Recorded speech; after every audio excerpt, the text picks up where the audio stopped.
Todos, bienvenidos a este Zoom literario que se titula La tradición del cuento en México, para el que tenemos de invitado al doctor José Sánchez Carbó, quien nos va a hablar justamente de este tema. Yo me siento muy contento, muy agradecido de que el doctor Sánchez Carbó haya aceptado la invitación. Es alguien a quien yo le tengo una gran admiración, un gran respeto y además un aprecio, ya que él me recibió de la mejor manera cuando yo llegué a la Universidad Iberoamericana. Entonces, pues es alguien a quien yo le tengo, además de esta admiración y respeto, pues le tengo un afecto muy grande. El evento lo va a moderar la doctora Tania Costa Ayala, quien es artista visual y psicoanalista. Y pues bueno, bienvenidos, muchas gracias. Y el micrófono es tuyo, Tania, gracias. También muchísimas gracias al doctor José Sánchez Carbó por acompañarnos. Bueno, pues leeré una reseña curricular y lo escuchamos después de ello, ¿no? Es doctor en literatura hispanoamericana por la Universidad de Salamanca, autor de los libros El maldito amor de mi abuela, en 2000, En realidad no es una historia de amor, 2005, La reunión de los patéticos, en 2010, Con las costillas intactas, 2012, La unidad y la diversidad, Teoría e historia de las colecciones de relatos integrados, 2012. Además, es coordinador del libro Narrativa Vitral Contemporánea de 2015. Asimismo, ha colaborado y publicado en diversas revistas y suplementos literarios de antologías de cuento y crítica literaria. Ha sido también becario del FONCA, Secretaría de Cultura de Puebla, y del CONACYT para estudios de doctorado en el extranjero. Es miembro del SNI nivel 1 y director del Departamento de Humanidades de la Universidad Iberoamericana Puebla, además de que, bueno, uno de los últimos textos de sus últimos libros que tengo aquí, Mapa Literario de Identidades, Formas de desintegrar el espacio en el relato hispanoamericano. Ojalá que tengamos oportunidad de también comentarlo, Pepe. Entonces, un gusto que nos acompañes, muchas gracias. Hay ya muchas personas que te envían saludos, en su momento vamos a leerlos, ¿no? A leer sus preguntas, sus comentarios también, y pues te escuchamos. Gracias. Muchas gracias, Tania, Fernando, por la invitación, por organizar este tipo de encuentros para hablar de las expresiones artísticas que nos apasionan, como es la literatura, y en particular, en mi caso personal, pues el cuento ha sido una materia, un género con el que he caminado durante muchísimos años. A la gente que esté conectada, a Fernando y también a Tania, una disculpa, porque pues no es que quiera pasar desapercibido en el anonimato con la cámara oscura, pero bueno, tengo un problema con la cámara que lo acabo de detectar ahora que estábamos preparando la reunión. No sé qué es lo que pasó con mi equipo, pero bueno, lo que importa es lo que voy a compartir, la presentación y sobre todo el diálogo que se pueda generar a partir de lo que les voy a comentar. Entonces, si ustedes me permiten, voy a compartir una presentación para que pues nos vayamos guiando y teniendo pues ahí la referencia de los temas que se irán tratando en esta charla. Pues obviamente cuando me dijeron Fernando y Tania sobre esta posibilidad de hablar sobre la tradición del cuento mexicano, por supuesto que no dudé dos veces en aceptar la invitación, es algo de lo que me gusta hablar, pero obviamente cuando uno menciona la palabra tradición del cuento mexicano, pues se abre un panorama enorme como para tratar de abordarlo. De tal forma que en lugar de intentar hacer ese panorama que resultará inabarcable por la cantidad de obras y autores, traté de limitarlo un poquito más a otra de las tradiciones del cuento mexicano poco conocidas, como es el tema de las colecciones de relatos integrados. una expresión, una modalidad narrativa que tiene muchos, o consta de un corpus muy amplio de obras. Sin embargo, pues no han sido o han sido poco estudiadas desde la crítica literaria. Pues bien, por eso el título, la otra tradición del cuento mexicano, y me gustaría pues obviamente empezar la charla con un epígrafe de Octavio Paz sobre la función de la crítica, ¿no? De la crítica literaria y lo que representa la crítica para específicamente, por ejemplo, hablar del tema de una tradición literaria. Octavio Paz, en este libro de Corriente Alterna, dice, la crítica tiene una función creadora, inventa una literatura, una perspectiva, un orden a partir de las obras. Esto de inventar una literatura, pues hay que tomarlo con reservas y también hacer algunas puntualizaciones. Esto de inventar una literatura lo que significa es precisamente el de crear una tradición que evidencie la relación que se establece entre las obras en un periodo de tiempo. Estamos hablando aquí de la tradición del cuento mexicano. En sentido estricto podríamos decir que el cuento mexicano moderno se constituye a partir del siglo XIX. Bueno, a partir de entonces, cómo estos autores que crearon, que escribieron cuentos, cómo se fueron conectando, cómo se fueron relacionando. Y esa es una parte de la labor de la crítica, es decir, inventar esta literatura, ordenarla por estilos, por autores, por generaciones, es decir, una cantidad de posibilidades que con las cuales la crítica ha abordado la literatura. Pues en este caso lo que yo haré será un poco eso, es decir, tratar de definir cómo se fueron relacionando una serie de libros, sobre todo o específicamente libros de cuentos que entran en el campo de lo que se denominan las colecciones de relatos integrados. Bien, pues para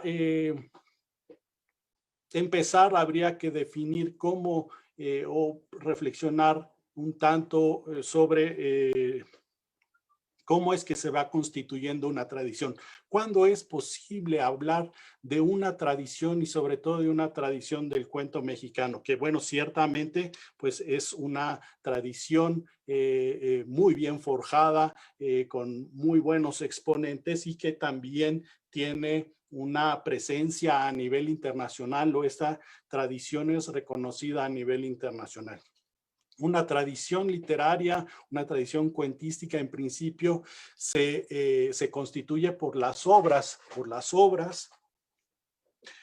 los libros de cuentos, pero también por lo que han hecho los autores, los escritores, por cómo se ha distribuido este conjunto de obras, cómo se han movido estos escritores, cómo el cuento ha sido difundido, divulgado y conservado, es decir, cómo en la escuela, por ejemplo, aquí jugaría un papel importante, cómo se va conformando un canon de escritores y de libros, de cuentos que hay que leer, y también cómo son consumidos. Si el cuento se consume solo en la escuela, si es un género comercial, si es un género pues más bien marginado. Todos estos elementos que podemos resumirlo o definirlo a través del concepto de campo literario o sistema literario, pues nos permite reconocer que hay algo más de las obras. Es decir, la literatura no solo se constituye por esas obras, sino por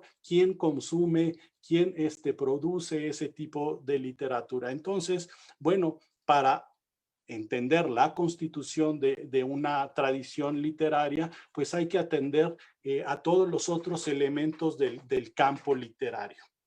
Es decir, puede haber producción de ciertas obras, de ciertos grupos, pero si no cuentan con estas condiciones de posibilidad que puede dar el sistema cultural o el campo cultural, pues no podrían consolidarse como una tradición. Puede ser una emergencia de un movimiento un tanto efímero, pero sin que haya esta posibilidad de establecer relaciones con otros agentes que participan dentro del campo literario o de otros mecanismos e instituciones que son parte del sistema literario, pues no podrían conformarse como una tradición.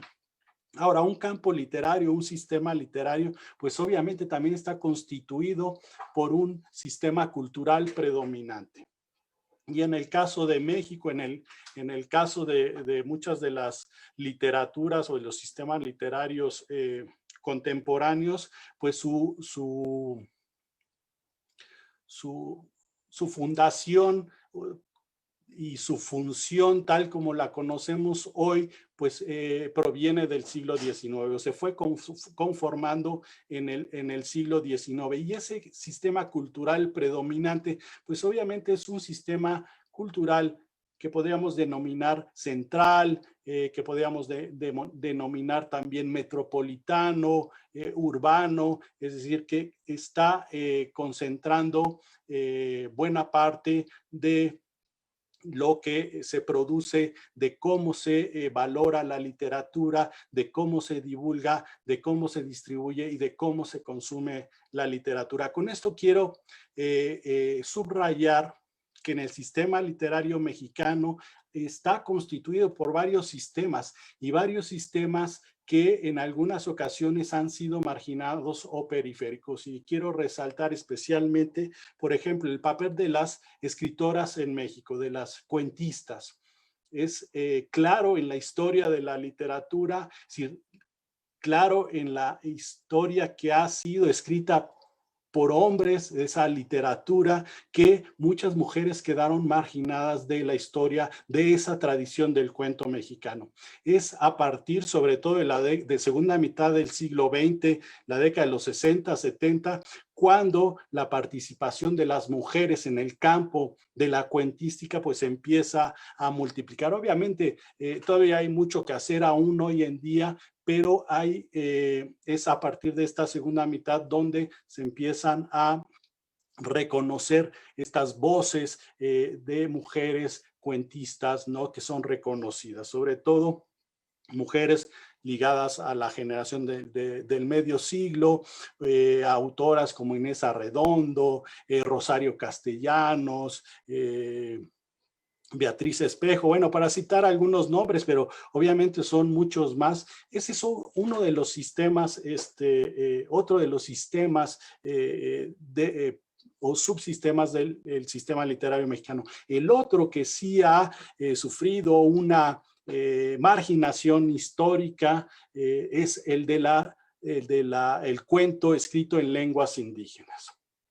Es decir, es claro que se habla también de un sistema cuando existe una sociedad plurilingüística, es decir, donde conviven varias lenguas. Y si hacemos un examen, una evaluación de lo que ha sido el cuento escrito en lenguas indígenas, veremos la escasa producción que ha tenido.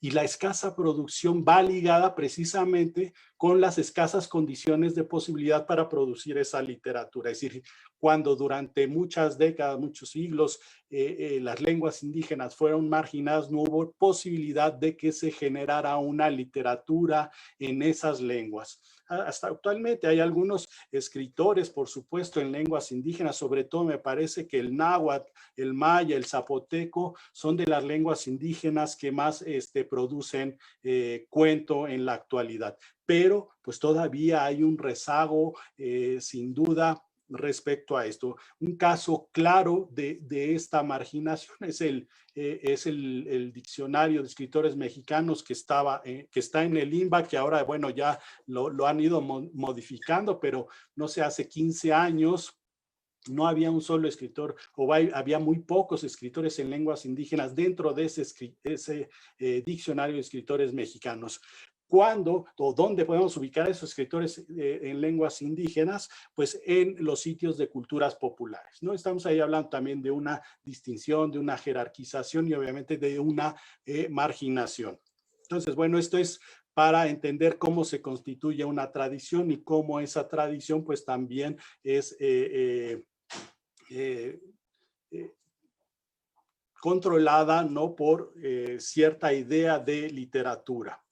En cuanto a las revisiones panorámicas, pues obviamente es un ejercicio bien interesante para la literatura, los panoramas o las panorámicas como un género de la crítica literaria me parece que es muy atractivo, sobre todo para tratar de entender este tipo de procesos macro, es decir, sin caer en la historización, es decir, sin caer en la definición de periodos.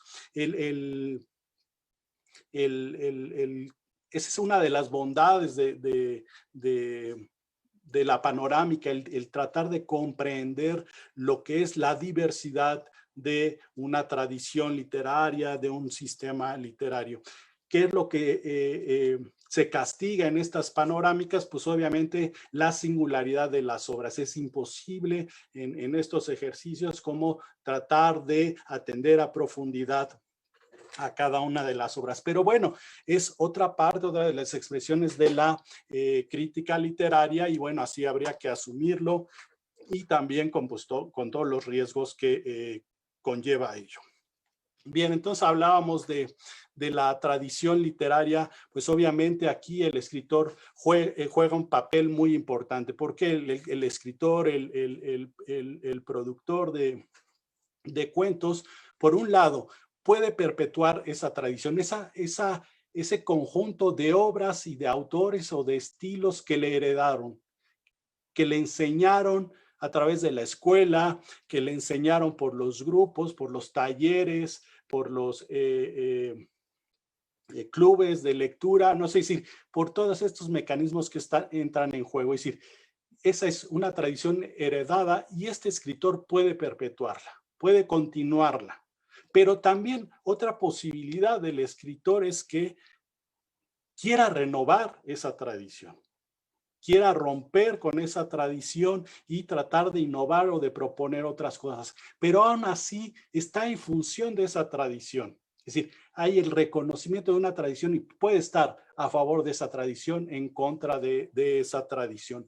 O otra posibilidad es decir, bueno, estos repertorios de la tradición que me han sido heredados, pues no me satisfacen, no me identifico por X o Y situaciones de vida, ¿no? De formación del escritor y puede la otra posibilidad importar repertorios, es decir, retomar estilos, formas de otras literaturas e importarlas, naturalizarlas o algunos dicen tropicalizarlas y eso ha sido parte de la historia de la literatura. Entonces el escritor es una figura muy importante en esta conservación, renovación, innovación de la tradición o importación de repertorios.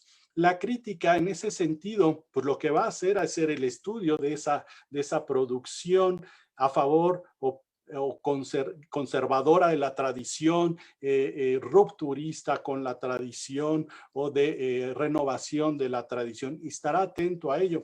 Y la crítica, pues también como el escritor puede situarse en la posición de mantener códigos de valoración y decir ante la innovación, esto no es cuento, esto es un fragmento, esto es, y empieza a definir lo que es el cuento con tal de que se conserve una tradición, de que esa tradición no pueda ser perturbada. Hay otra crítica que más bien trata de comprender estas nuevas expresiones, esta diversidad de expresiones y trata de integrarlas en algo mucho más complejo. Obviamente que pues está ahí en juego también las tensiones, las posturas, como los escritores pues en la crítica. El de continuar con esa tradición, mantenerla o pues también problematizarla, cuestionarla e incluir a otros géneros. Y un tercer elemento que me parece importante para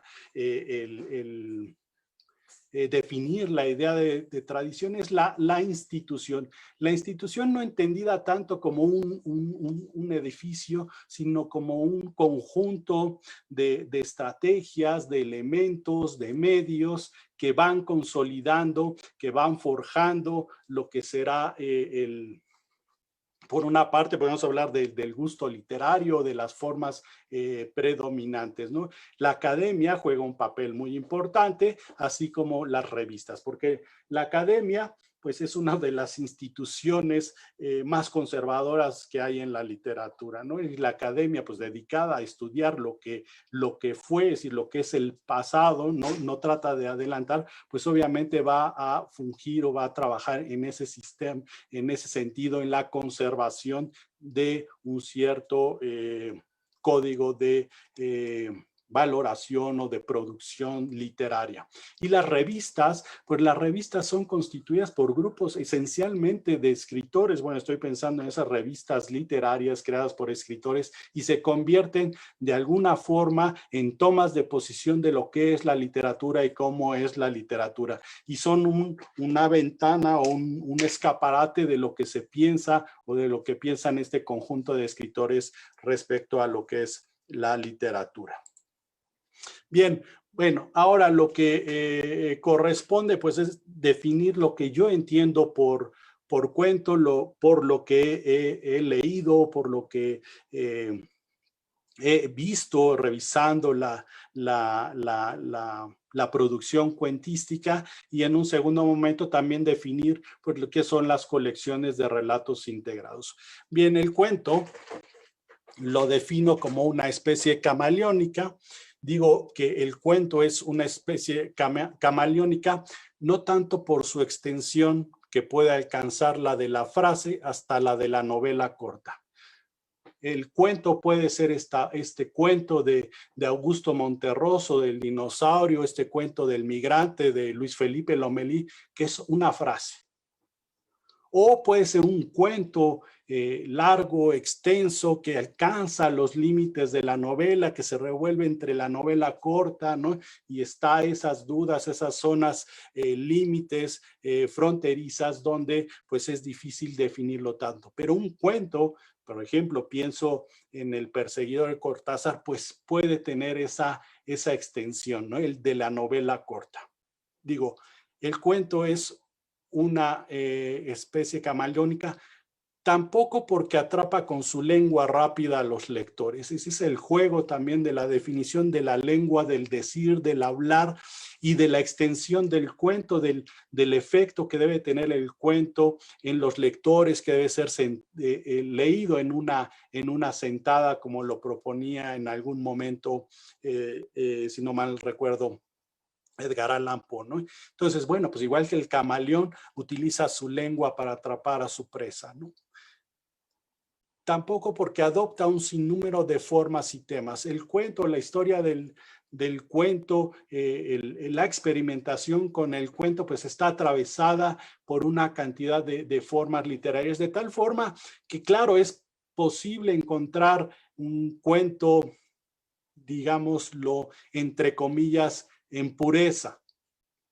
Es decir, hay formas cuentísticas que difícilmente podrían no ser estimadas como cuento, pero la realidad es que el grueso de los cuentos retoma o recurre a otro tipo de discursos y de formas, desde su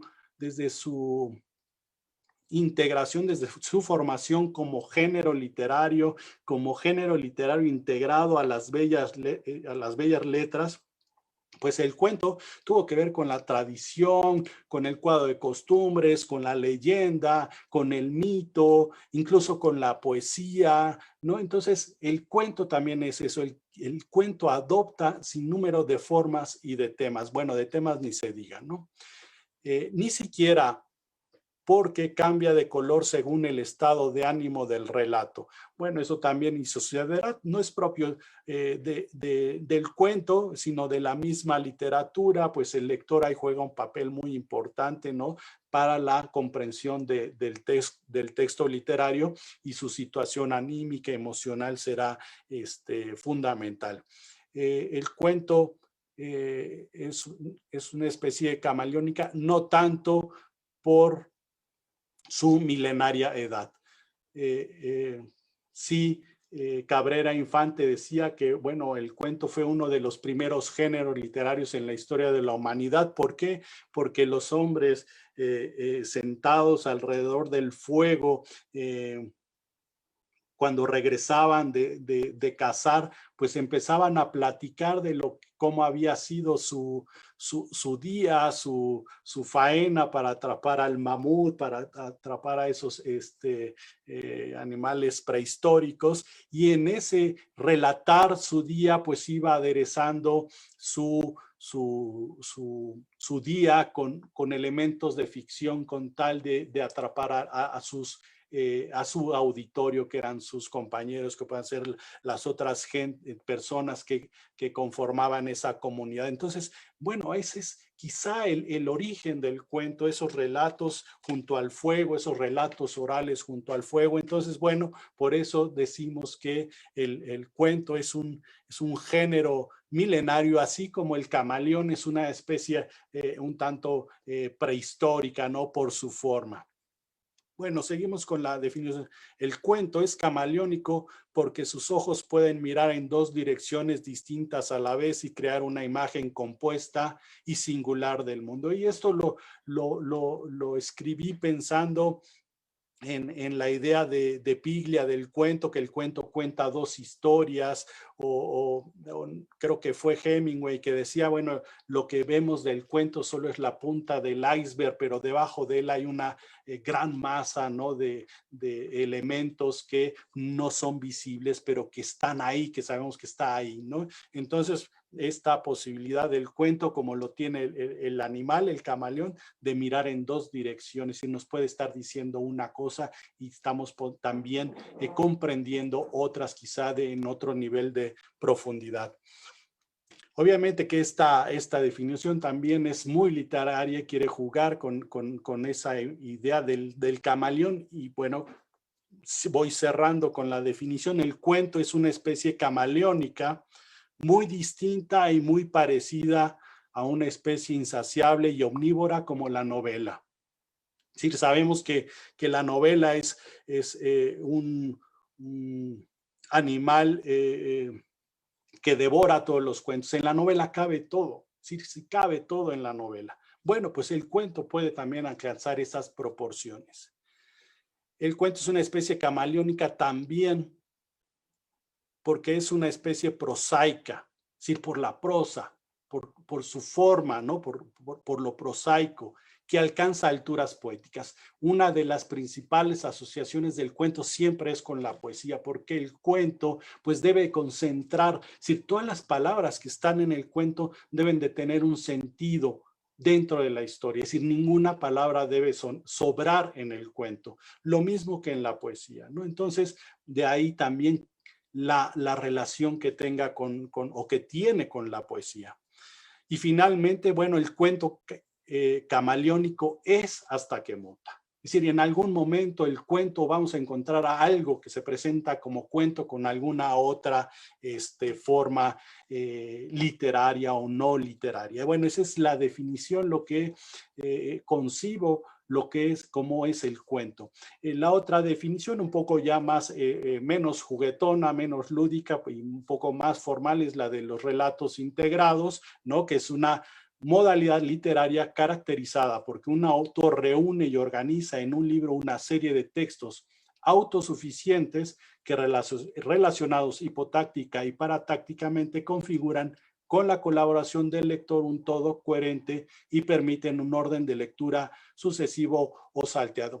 En pocas palabras, bueno, estas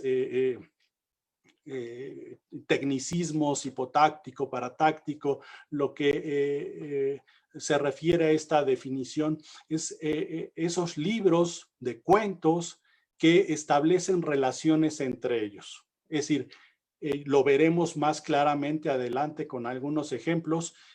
El mismo personaje va a aparecer en todos los cuentos. No es una novela, ¿por qué? Porque cada historia es independiente, es decir, cada relato tiene una autonomía. Entonces, más bien lo que se está configurando no es un libro de cuentos misceláneo ni una novela donde hay una continuidad. Se está configurando una modalidad distinta a esas dos, al libro de cuentos misceláneos y a la novela, ¿no?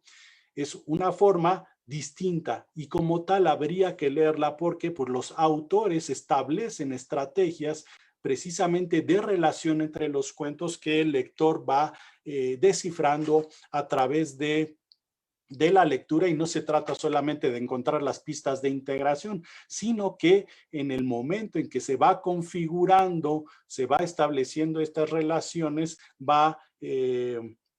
se va vislumbrando pues un universo literario, un microcosmos literario pues más complejo que va más allá del relato o de un relato. En otras palabras, muchas veces se recurre a esta modalidad para presentar las distintas perspectivas de un mismo hecho, que eso es también muy importante. Es decir, cómo ve un personaje un mismo hecho o cómo lo ve el antagonista ese mismo hecho. Entonces nos da esa posibilidad de, como un caleidoscopio, pues ver lo mismo a través de distintas miradas. Bien, pues entonces, ya entrando al tema, la otra tradición del cuento mexicano, lo que hablaré pues será de esta tradición de relatos integrados en la literatura mexicana. Cabe decir, bueno, Russell Clough, que es un gran estudioso del cuento mexicano, ha dicho que los relatos integrados en México es una de las vetas más ricas en Hispanoamérica, es decir, es donde más casos podemos encontrar de relatos integrados en México, en Colombia y en Argentina. Tampoco resulta extraño porque, bueno, México, Colombia, Argentina han sido países productores, generadores de estupendos cuentistas, de estupendos libros de cuentos. Y entre mayor producción hay, pues obviamente se espera que haya una mayor experimentación en torno a las posibilidades del cuento. Es decir, una de las posibilidades de experimentación en el cuento sería esta. Bueno, y lo digo con total conocimiento de causa, escribamos un libro, escribamos una novela con cuentos. Esa es una de las principales premisas, por ejemplo, por la que resultan los relatos integrados. Es decir, conformar un todo a partir de partes autónomas. Bueno, los elementos de integración de esta modalidad narrativa de relatos integrados, pues puede ser el tiempo histórico. Libros de cuentos sobre la revolución. Libros de cuentos, pongamos el caso, quizás salga un libro de cuentos sobre la pandemia, la contingencia. Bueno, hay un elemento de integración que es el tema de la contingencia, ¿no? Tiempo histórico, ¿no? Cuentos sobre el 68, en fin, hay muchas posibilidades de integración cuando hablamos de tiempo histórico. Otro elemento de integración es el espacio, sean espacios imaginarios, sean espacios con un referente real, sea un sitio abierto, sea un sitio cerrado. El espacio se constituye aquí como un elemento central de integración y como comentaba Tania al principio, bueno, es uno de los temas que más desarrollé en el libro de mapa literario de identidades, formas de desintegrar el espacio en el relato hispanoamericano, pues hay reflexión mucho sobre la función del espacio como elemento de integración y desintegración, porque esa es la otra posibilidad que otorga en los relatos integrados. Por un personaje colectivo, es decir, todos los cuentos tienen que ver con mujeres de la clase alta, y ya tendrán ustedes algún ejemplo en mente, o todos los cuentos tienen que ver con obreros, ¿no? Con la clase obrera. Entonces, lo que está configurando ahí es la mirada de un personaje colectivo, ¿no? Por el protagonista, ya lo había dicho anteriormente, una persona, un personaje es el que aparece como protagonista en todos los relatos. A veces hay ciertas conexiones entre las historias, pero también pueden manejarse como historias totalmente independientes. O por géneros discursivos, no discursivos, hay libros de cuentos. Estoy pensando de una escritora panameña que escribió un libro de cuentos como si fueran cartas, como si fueran epístolas, ¿no? Entonces, cada cuento es una carta dirigida a una mujer distinta, ¿no? O también en cuanto a géneros, la minificción, pues ahí hay un tema también que es el de elemento de integración. O la unidad técnica, que puede ser a través de ejercicios literarios como el de Óscar de la Borbolla y las vocales malditas, ¿no? Lo que hace Óscar de la Borbolla es escribir un cuento que tengan solo una de las vocales, ¿no? Entonces tiene un relato que se llama Cantata Satanás, el hereje rebelde, ¿no? Con la y así, en un prodigio, ¿no? De virtuosismo para crear un cuento, un relato. No siempre se cumple, pero sí alguna estructura a partir del uso de palabras con una sola vocal. Entonces, una variedad ahí amplia de los relatos integrados. En México, ¿dónde se iniciaría esta tradición del cuento mexicano, de los relatos integrados? Pues bueno, como sucede con el cuento mismo, el cuento moderno se conforma en el siglo XIX. En el siglo XIX se va conformando este cuento moderno. ¿Por qué? ¿Por qué se habla de un cuento moderno? El cuento ha existido históricamente adoptando otros nombres u otras formas, ¿no?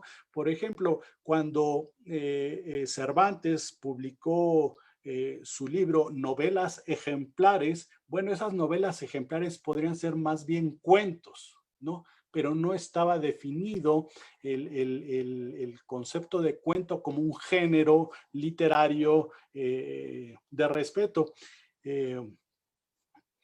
Entonces, el cuento también lo encontramos en la tradición oral, en los cuentos infantiles, y hay muchas formas del cuento.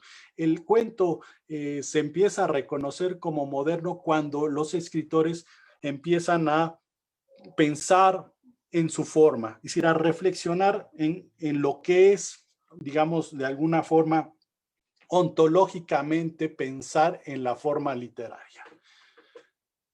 Edgar Allan Poe lo hizo, ¿no? Chekhov lo hizo. Es decir, empiezan a pensar qué es el cuento, y en ese pensar, en ese ejercicio de reflexión, de crítica, de teorización, pues empiezan a posicionar al cuento como un género literario que debe de pertenecer a ese conjunto de géneros mayores. Bueno, el género mayor es la poesía, sin duda, pero acercándolos a ellos, es decir, como un género literario que merece reconocimiento y que merece también el reconocimiento, obviamente, a los escritores. En el siglo XIX, en México, pues también se empieza a conformar el cuento mexicano como un género respetable literariamente, es decir, que aporta un capital simbólico importante en el siglo XIX.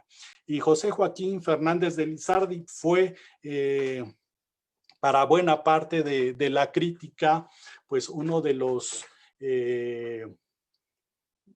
primeros que escribieron novela en Hispanoamérica, a nivel Hispanoamérica, pero también fue uno de los primeros que empezó a relacionar dos relatos. José Joaquín Fernández de Lizardi, pues fue periodista, fue un gran intelectual del siglo XIX, muy activo, escribió novela. El Periquillo Sarmiento es la novela que para muchos es considerada como la primera novela en Hispanoamérica, y para, bueno, un crítico como Alfredo Pavón reconoce que también Fernández de Lizardi puede ser el precursor de los relatos integrados en México, con estos dos pequeños cuentos que publicó en su periódico, en uno de sus tantos periódicos. Son cuentos oníricos, es decir, recurren a esa clásica estrategia de que, bueno, todo lo que les conté resultó un sueño, me desperté un tanto alarmado por lo que vi, por lo que pude observar. En los dos cuentos tiene como protagonistas a un periodista y a la verdad materializada en una mujer, y ellos dos, en el primer cuento, Ridentem dicere verum, van a enjuiciar al demonio y a la muerte, y terminan reconociendo que, bueno, el demonio y la muerte no tienen la culpa, sino los mismos hombres, ¿no? Es decir, por todos sus vicios. En el segundo cuento, Los Paseos de la Verdad, pues retoma a esta protagonista y a periodista y esta mujer que materializa la verdad, y van caminando por distintos sitios de la ciudad, también exponiendo todos los vicios de los hombres, es decir, de la decadencia. Entonces, de ahí el corte netamente moralista de Fernández de Lizardi, y los elementos de integración que son reconocidos por el protagonista periodista y la mujer que representa a la verdad. Bueno, ese es el caso, uno de los primeros casos de relatos integrados. Uno de los también libros, ya como libro en sí. Recordemos que Fernández de Lizardi publica esos dos cuentos en el siglo XIX en su periódico, pero José María Roa Bárcenas, quien ha sido calificado como el Poe mexicano, una calificación con la que no estoy de acuerdo, no porque sea malo Roa Bárcenas, sino por este tipo de asociaciones que se hacen con referentes externos. Me parece que Roa Bárcenas tiene una gran calidad como cuentista. Su cuento Lanchitas es muy famoso, pero bueno, aquí quiero referirme a un libro en específico que sería uno de los primeros casos como libro de relatos integrados. Noche al Raso utiliza la estrategia de los relatos enmarcados, como Las Mil y una Noches, los cuentos de Canterbury, como el Decamerón, es decir, donde hay un marco, o se establece un marco, es decir, un relato en el que intervienen varias personas, y en ese marco estas personas empiezan a contar cada uno de ellos un cuento. Recuerden, bueno, Sherezada cada noche cuenta un cuento, y bueno, pero el marco es precisamente la relación que tiene Sherezada con el sultán. O en Canterbury son peregrinos, un conjunto de peregrinos, y cada uno de los peregrinos o un grupo de estos peregrinos va contando un cuento en el trayecto de la peregrinación para hacer el camino pues más agradable, más llevadero, y esos cuentos son integrados por la peregrinación. Y el Decamerón, pues los jóvenes que van contando sus cuentos cuando están encerrados precisamente por la cuarentena, por una peste en Europa. Noche al Raso de José María Roa Bárcenas retoma ese elemento de marco. Lo que hace Roa Bárcenas es reunir en una diligencia, en una carreta que va de la ciudad del puerto de Veracruz a la Ciudad de México, a un grupo de personas. Cuando están a la altura de Orizaba, la diligencia sufre una avería en una de sus llantas, de tal forma que se quedan ahí varados a la orilla del camino, y estos 5 sujetos que son los pasajeros, pues para hacerse más llevadera la noche, en lo que llegan a ayudarlos o auxiliarlos, pues cada uno de ellos va contando un cuento. Bueno, y es de esta forma que Noche al Raso se convierte en uno de estos libros de relatos integrados por todo este marco, ¿no? Que es el de los pasajeros contando sus cuentos. Bien, eso es el siglo XIX. La primera mitad del siglo XX es una etapa importante para la literatura en México y específicamente también para el impulso del cuento en México. ¿Por qué? Porque es una etapa de institucionalización. Pensemos que es el periodo bueno, revolucionario y sobre todo postrevolucionario, donde hay un nuevo proyecto de nación, un proyecto de nación que atraviesa obviamente a las instituciones culturales y se va generando pues no solo políticas, sino también temáticas, ¿no? De interés y se promueve, se impulsa sobre todo este tipo de temáticas durante este periodo. Una de esas temáticas que empezaron a prosperar en esta primera mitad del siglo XX en México, pues fue el cuento indigenista e indianista, ¿no? Al primero, al cuento indianista, bueno, se caracteriza porque idealiza el pasado prehispánico, idealiza a los indígenas, tiene una visión romántica, es un poco esta idea de la inocencia, de la pureza, ¿no? De la candidez de los indígenas, ¿no? Es decir, una visión así muy bondadosa. Y por otro lado, pues bueno, tenemos la propuesta indigenista, ¿no? Que más bien denuncia, victimiza, tiene una visión más realista del mundo indígena. Pues, ¿cuál es la característica de esta literatura, de este cuento indigenista, indianista? Que es contada por criollos o por mestizos. No es el indígena el que está hablando, más bien el indígena es representado a partir de los temores, de las preocupaciones, de la ideología de este conjunto de criollos o mestizos, ¿no? Entonces, de tal forma que pues no hay posibilidad de que el indígena pueda expresar, pues expresarse literariamente, sino a través de estos intermediarios que tratan de explicar el mundo indígena y tomar posición respecto a él, ¿no? En esta línea de indigenista, indianista, pues está Antonio Medis Bolio, Francisco Rojas, Ramón Rubín, que todos ellos escribieron, Francisco Rojas, el diosero, cuentos que tenían como protagonistas a indígenas. Y ese es el elemento de integración, un personaje colectivo, indígena, ¿no? Estigmatizado, estereotipado en pues la mayoría de estos casos, ¿no? O sea, de los autores que he comentado. Por otra parte, pues lo que tenemos no en el siglo XX, en la primera mitad, sino más bien en las últimas décadas de la segunda mitad del siglo XX, es decir, 80s, 90s, sobre todo 90s, el cuento en lenguas indígenas, bueno, empieza a tener ciertos apoyos, ¿no? Es decir, uno se pregunta, bueno, ¿por qué no hay literatura en lenguas indígenas? Porque no hay las condiciones para que haya esa literatura en lenguas indígenas. Es decir, no se constituye una tradición. Y si comentábamos que el náhuatl, el maya, el zapoteco son las lenguas que más producen en caso cuento, pues también tiene que ver porque se han conformado de alguna forma pues ciertas tradiciones en estas lenguas, ¿no?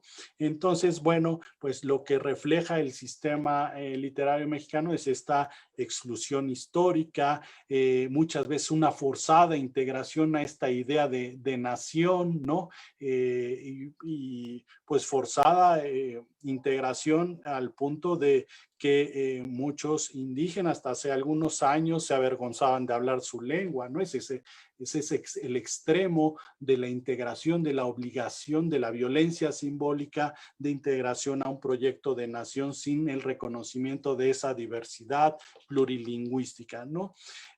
Ahora, el escritor en lenguas indígenas, pues bueno, tiene mayores retos que el que está instalado dentro del sistema, del centro del sistema literario, porque pues uno tiene que reconocer de alguna forma, atender su tradición cultural, literaria, su tradición oral, sus leyendas. Y por otro lado, pues también el escritor tiene la necesidad de expresarse artísticamente de alguna forma. Entonces, bueno, siempre se está viviendo en este conflicto, sobre todo en la literatura en lenguas indígenas. Son mayores los retos para estos escritores en lenguas indígenas que quien está fue formado en el sistema literario central, ¿no? Otra de las expresiones de la primera mitad del siglo XX y que se constituyó en una tradición que alcanza nuestros días es el cuento de la Revolución Mexicana.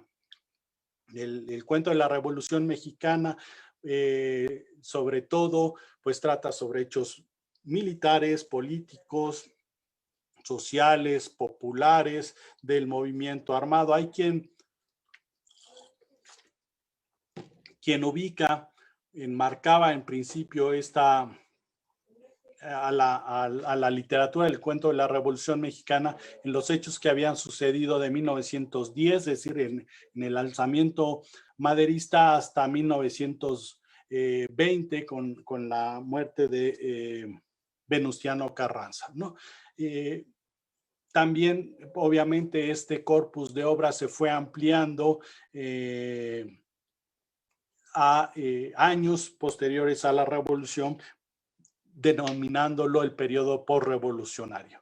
Tenemos grandes libros de cuentos sobre la Revolución Mexicana y quizá uno de los primeros libros constituidos enteramente por cuentos de la Revolución Mexicana fue El Feroz Cabecilla de Rafael F. Muñoz, un libro también extraordinario con cuentos muy logrados, muy bellos también y muy crudos en algunos casos. 1928 fue en la década de los 20 cuando se empieza a popularizar el cuento de la Revolución Mexicana, sobre todo por una polémica que hubo sobre entre dos escritores, que uno decía que la literatura mexicana estaba muy afeminada y otro decía que no, que uno de los ejemplos de esta literatura viril, bueno, así lo llamaban, era el cuento de la Revolución Mexicana. También en esa época se instituyó el premio literario al relato de la Revolución Mexicana, obviamente al gobierno postrevolucionario le interesaba que la revolución, la gesta, se convirtiera también en un tema cultural, en un tema literario, y entonces empezaron a apoyar la producción de este tipo de cuentos que tuvieran como tema la Revolución Mexicana. Cartucho, Relatos de la Lucha en el Norte de México, de Nelly Campobello, es otro de los grandes ejemplos de esta literatura, de este corpus de obras. De Nelly Campobello, bueno, que tiene tuvo un triste destino al final de sus días, y también al principio pues nunca fue reconocida como escritora, como lo que aportó en su libro, que es de verdad que es de los mejores que hay de la Revolución Mexicana. Y esto pues nos permite o me permite recordar lo que comentaba hace un momento respecto a la marginación que han tenido las mujeres dentro de la literatura mexicana. Bueno, tuvo que ser la crítica o una parte de la crítica la que tuvo que venir a reconocer las aportaciones de Nelly Campobello a la literatura, el cuento y al cuento de la Revolución Mexicana años después, ¿no? Bueno, así ha sido la historia de la literatura. Uno de los últimos libros sobre la Revolución Mexicana, bueno, Ignacio Solares, que ha escrito muchas novelas sobre la Revolución Mexicana, también tiene un libro de cuentos que se llama Ficciones de la Revolución Mexicana, ¿no?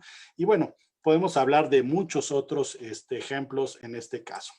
Ya pasando a la segunda mitad del siglo XX, pues se empieza a diversificar los temas, las formas del cuento, empieza a producirse o a incrementarse la producción de libros de cuentos. Tengo un dato ahí cuantitativo que a partir de un libro que publicó Russell Clough, que fue rastreando cuántos libros, qué libros se producían por año y por década. De tal forma que en la década de los 50 se publicaron 200 libros de cuentos.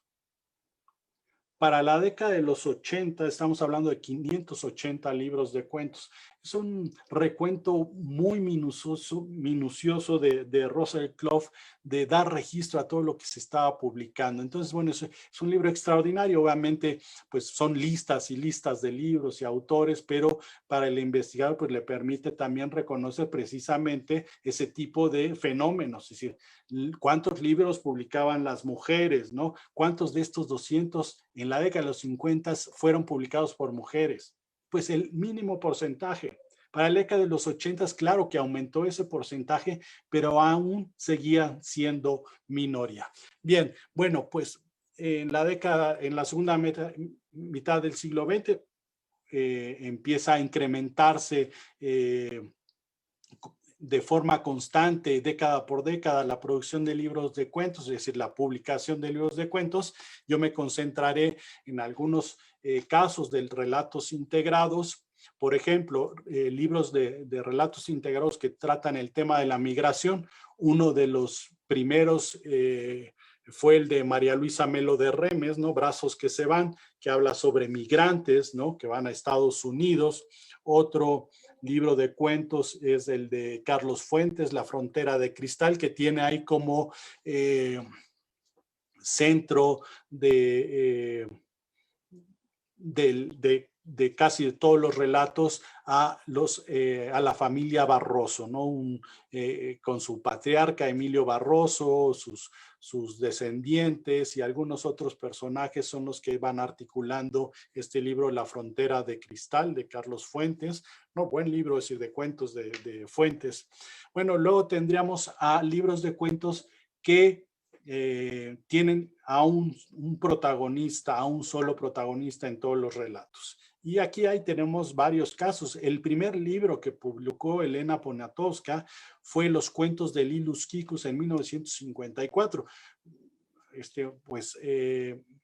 En este libro, pues la protagonista de todos los relatos es una niña adolescente llamada Lilus Kikus que vive, bueno, ahí vive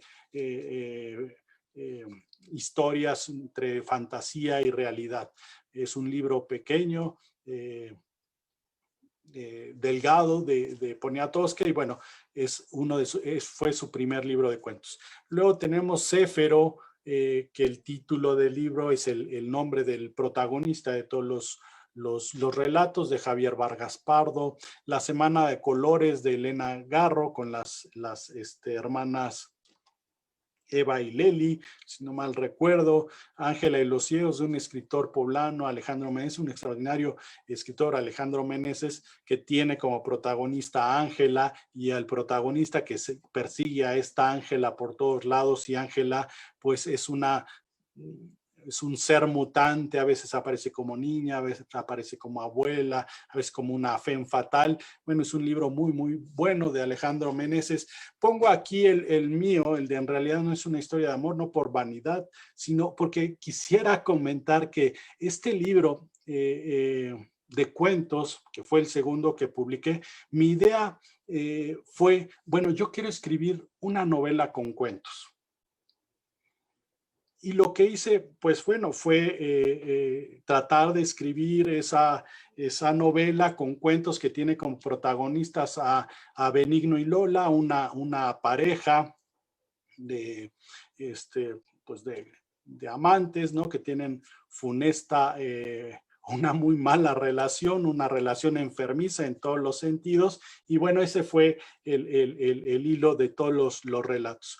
Lo que quiero decir es que me pregunté yo cuando estaba haciendo esta obra, digo, cuestionarte, ¿no? Es decir, pues obviamente, seguramente alguien ya hizo lo mismo, alguien ya intentó escribir una novela con cuentos y por supuesto que sí. Fui encontrando otros libros que así funcionaban: Delito por bailar cha-cha-cha, de Cabrera Infante, Agua quemada, de Carlos Fuentes, en fin. Y dije, bueno, como también me gustaba estudiar la literatura, dije, sí, hay otros escritores que han hecho esto. Me imagino que también habrá una crítica, habrá críticos que han analizado estos libros, de tal forma que fue así como me fui metiendo al tema de los relatos integrados como objeto de estudio. A partir de la creación literaria, ¿no? De la desconfianza de que, pues obviamente no hay nada nuevo bajo el sol, pues fui entendiendo que había un corpus de obra ahí, un tema que había sido poco tratado por la crítica, porque cuando empecé a buscar críticas sobre este tipo de libros era muy poca.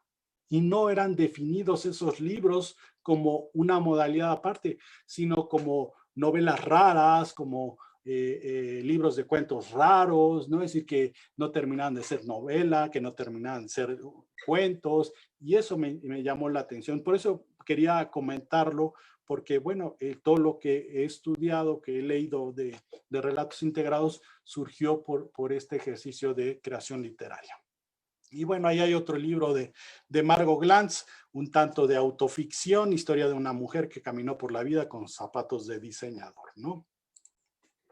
Bueno, familias, hay libros de relatos integrados por elementos de una misma familia, que puede ser varias generaciones, como Muros de Azogue, de Beatriz Espejo, que en su libro reúne a 3 generaciones de una misma familia, o Agua Quemada, que más bien es una familia nuclear, obviamente compuesta por puros hombres, el abuelo, el papá y el hijo, ¿no?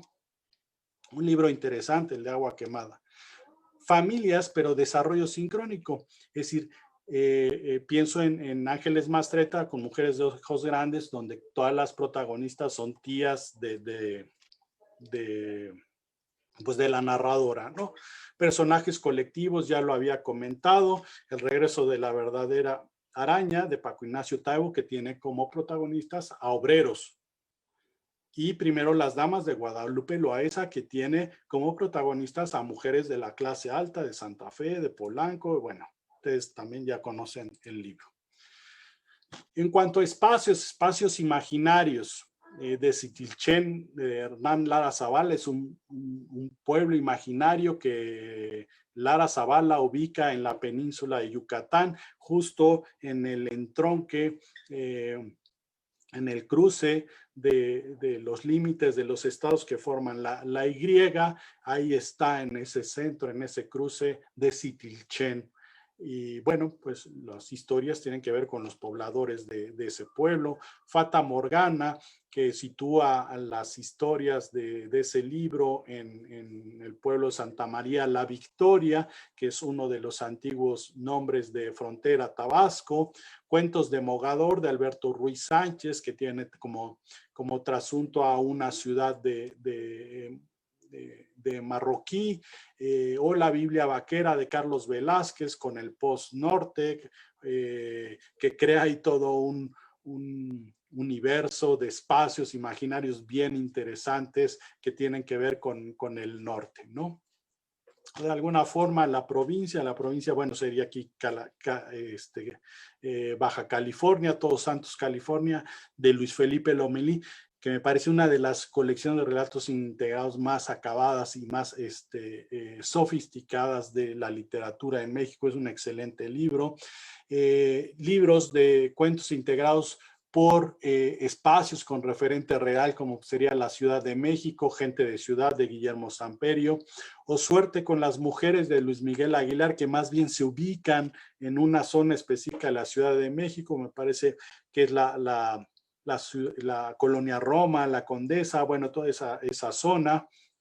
O Crónica de los chorrocientos mil días del barrio de Tepito, de Armando Ramírez, que bueno, tiene que ver con Tepito, es decir, de tal forma que hay zonas de la ciudad que también ya producen su literatura o merecen una literatura o relatos de este tipo.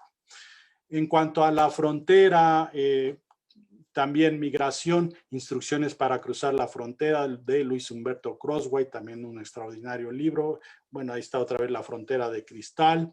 Y yo tuve un sueño, El viaje de los niños centroamericanos a Estados Unidos, de Juan Pablo Villalobos, que se acaba de publicar. También es un libro fascinante porque es un libro de no ficción que retoma los testimonios de niños migrantes, pero los construye en función como si fueran relatos, y cada historia pues tiene una relativa autonomía. También es un gran libro y pues de Juan Pablo Villalobos, ¿no?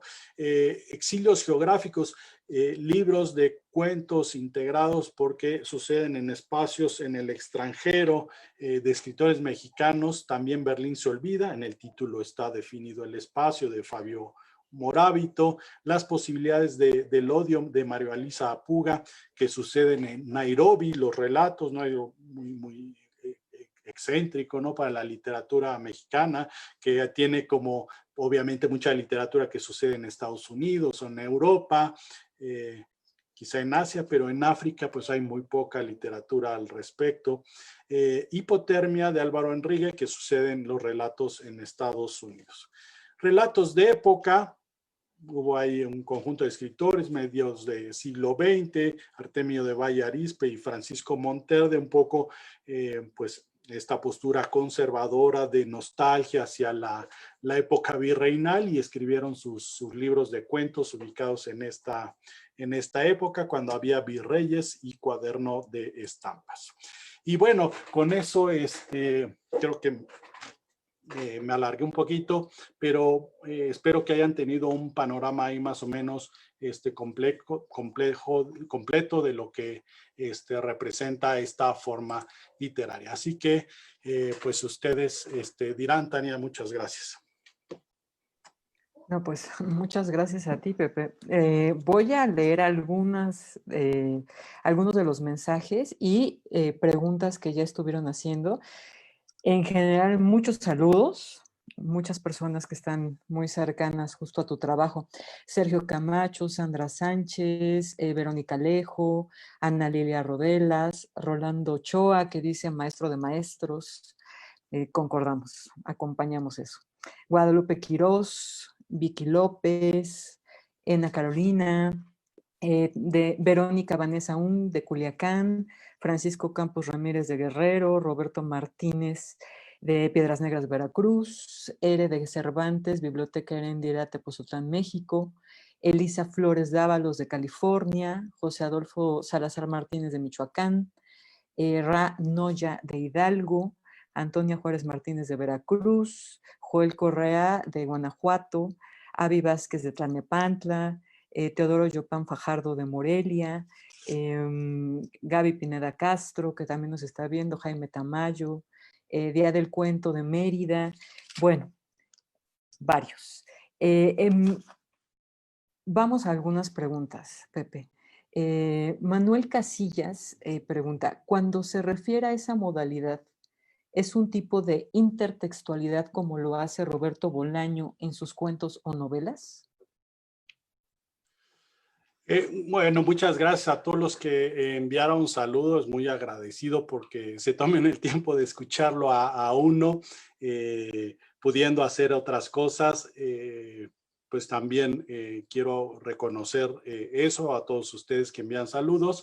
Y bueno, respondiendo a la pregunta que me planteas de Manuel, pues sí es una suerte de intertextualidad. Aquí lo que hablaba en uno de los libros, que más bien podríamos hablar de intratextualidad, es decir, que dentro del libro se dan estas relaciones textuales, ¿no? Serían entre los cuentos.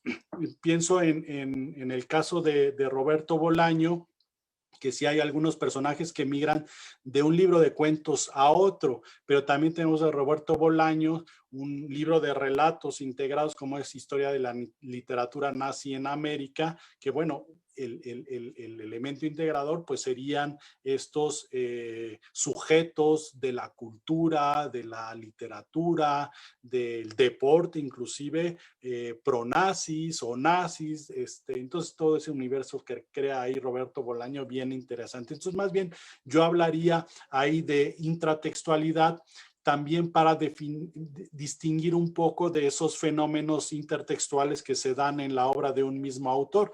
Pensemos, Sherlock Holmes, ¿no? Todas las novelas de Sherlock Holmes, pues tienen una relación intertextual, ¿no? Pero la intertextualidad yo la pensaba más bien que puede definir ciclos, ¿no? Ciclos de obras, y la intratextualidad estaría concentrada en el volumen, en el espacio de un libro, ¿no? Entonces, yo hablaría de intratextualidad, aunque obviamente, pues, no deja de ser una intertextualidad, ¿no? Alfonso DC escribe, como cuentista me he encontrado con que mucha gente piensa que cuento forzosamente es infantil.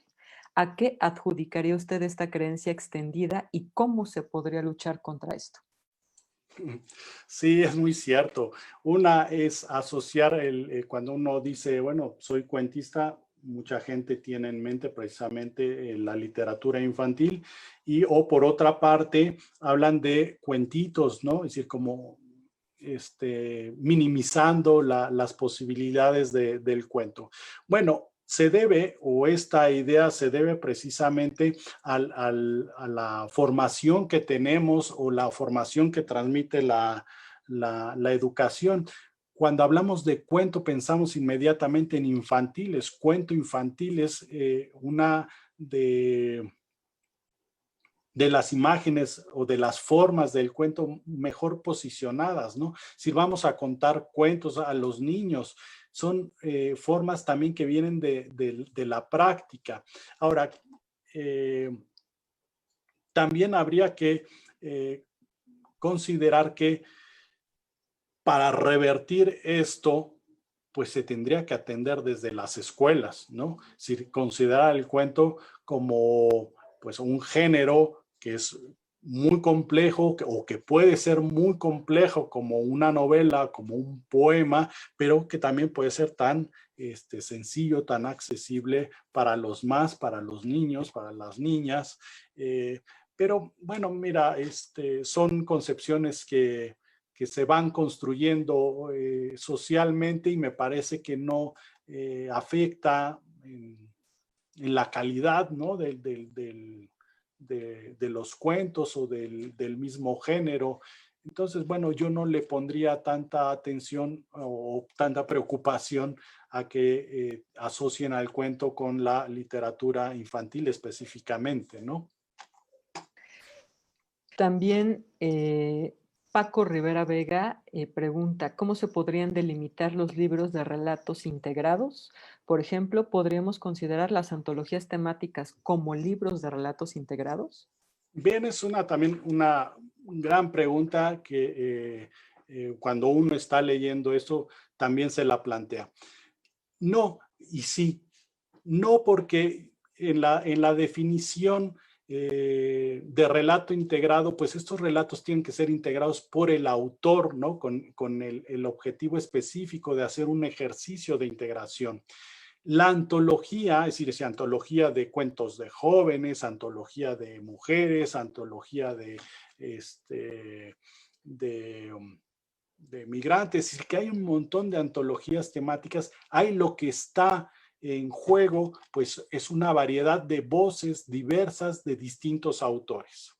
¿Y qué es lo que hace un antologador? Es hacer una selección precisamente para acomodar en función de un tema integrador.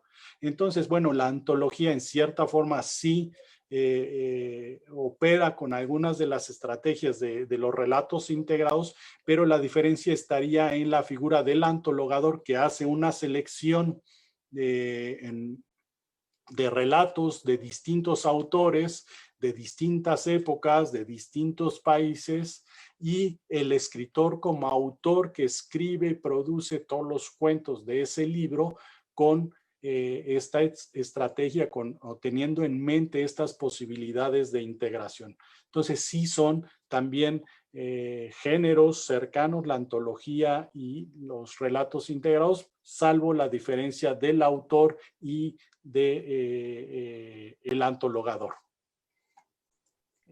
Alberto Cruz Méndez pregunta, ¿qué opinas sobre esos cuentos infantiles a los que se les ha dado una vuelta de tuerca y muestran una visión sanguinaria como lo hace Angela Carter, o que rompen con los arquetipos y ahora los príncipes rescatan a otros príncipes, o la bella es una migrante centroamericana y la bestia es la enorme máquina en cuyo vientre se engendran todos los vicios y deseos de los hombres? No los he leído, pero a mí me parece un ejercicio sano, es un ejercicio que siempre se debe de hacer. Precisamente para eso está la tradición, es decir, para revertir la tradición, porque ¿cómo se configura una tradición? Esencialmente porque se predomina una idea de un grupo pequeño de la sociedad que tiene la hegemonía o la capacidad de establecer códigos de valoración. El cuento infantil surge en el siglo XIX o se consolida más bien en el siglo XIX, y antes teníamos en el siglo XVIII algunos ejemplos de Charles Perrault, pero se consolida el cuento en el siglo XIX con la constitución, la emergencia de las naciones y de una sociedad burguesa. Pues los cuentos infantiles transmiten los valores de esa sociedad burguesa. Entonces, pues, bueno, lo que nosotros leímos como cuentos infantiles, pues era el de la princesa, el del príncipe, el de vivieron felices, y con ciertos estereotipos. Me parece a mí muy sano que se reviertan todos esos mundos, esos modelos, esas visiones de mundo, y que se dé cuenta de la diversidad y las posibilidades que hay. Si el monstruo no siempre debe ser el malo, ¿no? Es decir, hay otros males, ¿no? Y el revertir, el cuestionar estas imágenes estereotipadas, pues me parece que abre la puerta para entender el mundo como algo más complejo, no como una idea que es impuesta a través de un sistema educativo, como lo dice Althusser, los aparatos ideológicos del Estado, ¿no? Que se impone una imagen y una idea de mundo. Entonces, justo una pregunta sobre tu libro.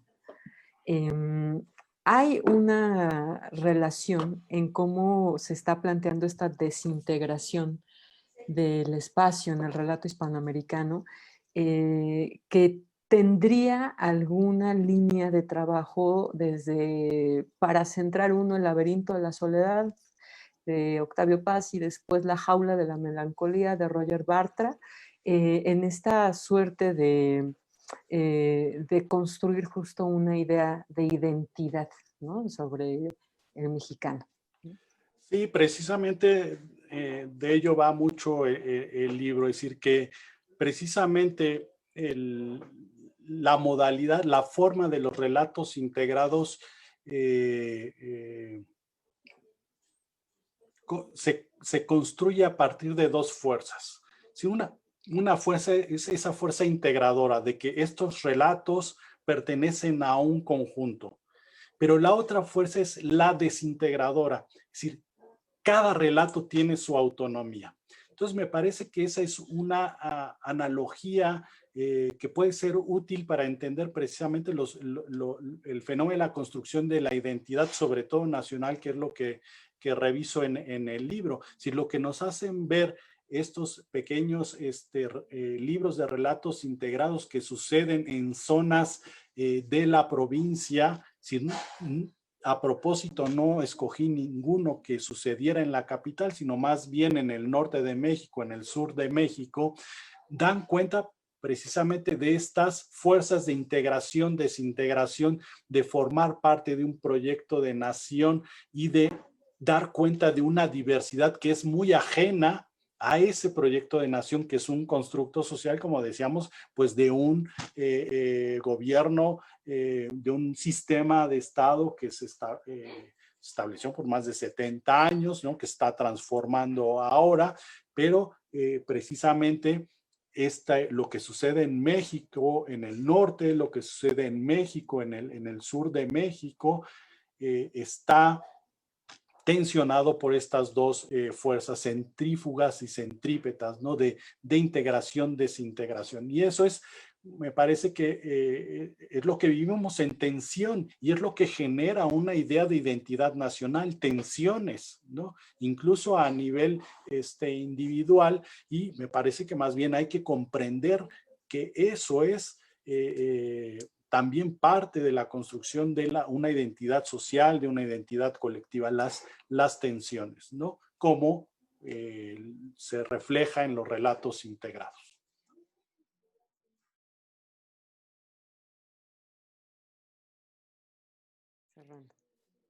Sí, pues muchas gracias, Pepe, muchas gracias a la doctora Tania también por moderar el evento. Y bueno, pues por supuesto agradecerle a todas las personas que nos estuvieron siguiendo.